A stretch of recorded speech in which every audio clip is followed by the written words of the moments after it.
There is a moment most people know but rarely talk about. You have been working towards something. It matters to you.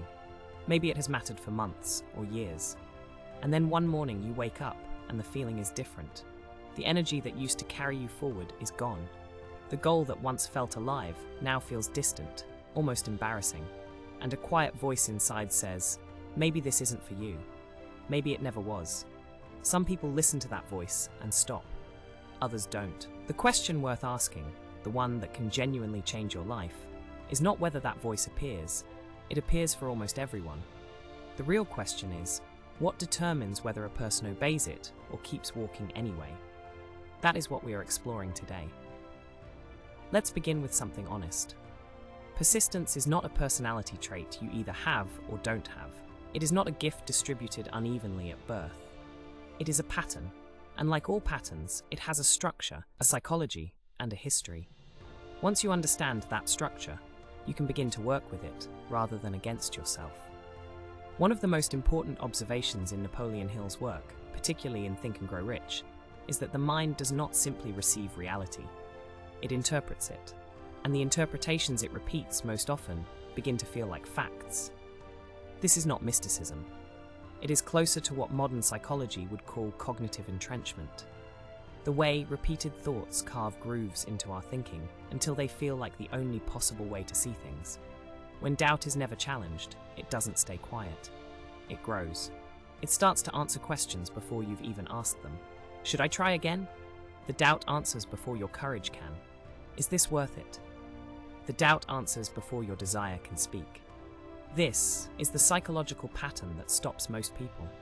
Not a single dramatic failure, not one devastating moment, but the slow, unchallenged accumulation of small doubts that eventually form a wall. And here is what makes it so difficult. The wall feels like wisdom. It feels like self-protection.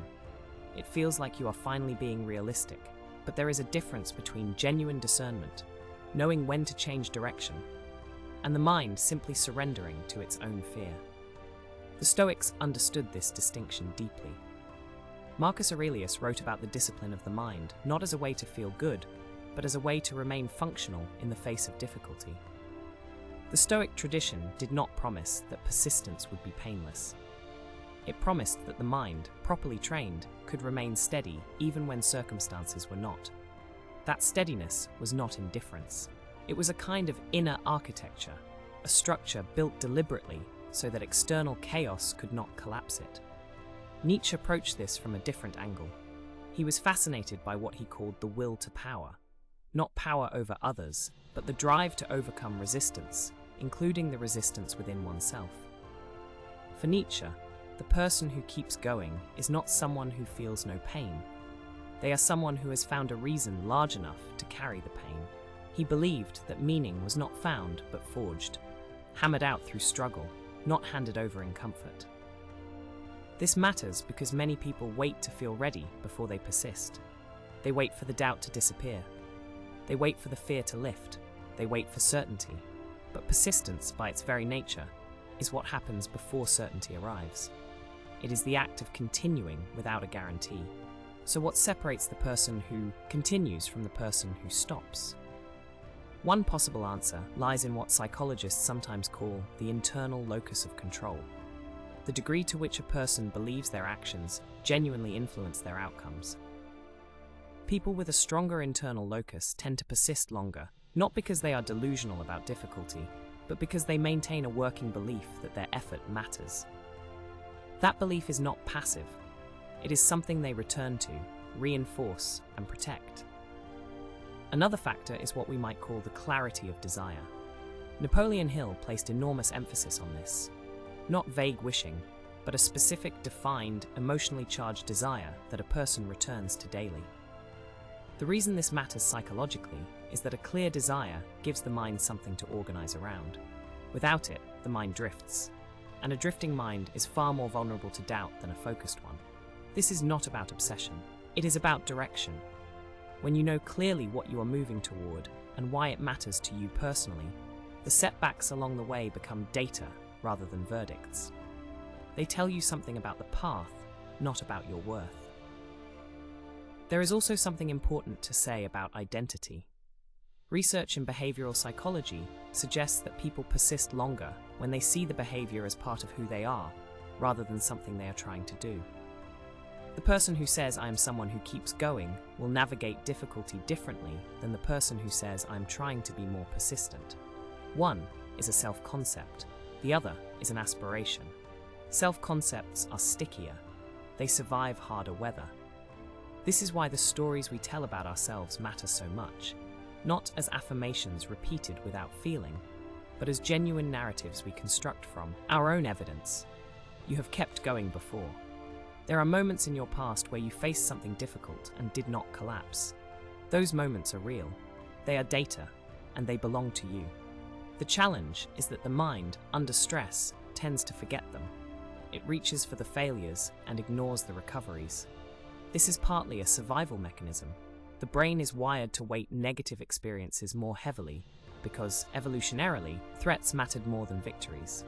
But in the modern world, this bias can work against you. It can make your history look like a record of failure, when it is actually a record of survival, adaptation, and quiet strength. One of the most grounding practices you can develop is the habit of honest self-inventory, not self-congratulation, not the forced positivity that papers over real pain, but a genuine, clear-eyed accounting of what you have already endured and what it required of you. When you do this honestly, you often find that you are more capable than your doubt has been telling you.